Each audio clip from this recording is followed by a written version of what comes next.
The United States ambassador to the United Nations Nikki Haley cited human rights groups in the Trump administration's decision to pull the U.S. out of the UN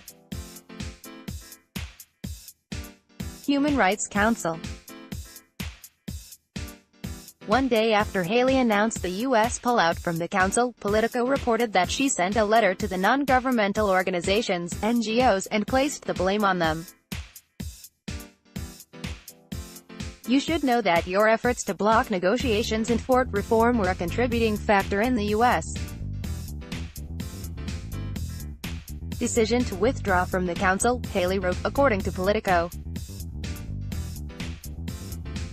"Going forward, we encourage you to play a constructive role on behalf of human rights, rather than the deconstructive one you played in this instance." Haley furthered her argument by accusing the NGOs of siding more with Russia and China rather than the U.S. "It is unfortunate that your letter sought to undermine our attempts to improve the Human Rights Council. You put yourself on the side of Russia and China, and opposite the United States, on a key human rights issue," she wrote.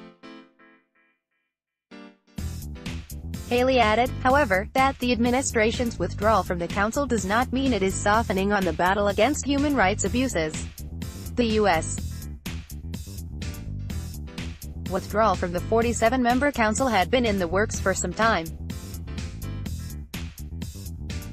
White House National Security Advisor John Bolton opposed the body's creation when he was U.S. ambassador to the UN in 2006. Haley warned a year ago that the U.S.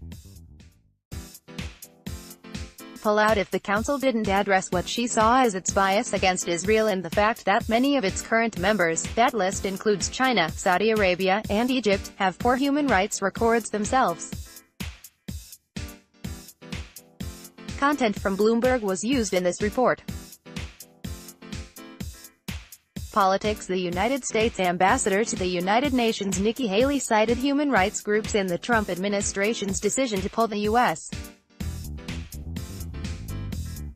out of the UN Human Rights Council. Nikki Haley, U.S. withdrawal, on Council Human Rights, blames, Go 288 Wednesday 20 June 2018 6:57 p.m. 201857 20 Wednesday 20 June 2018 6:57 p.m. Newsmax Inc. Newsmax Inc.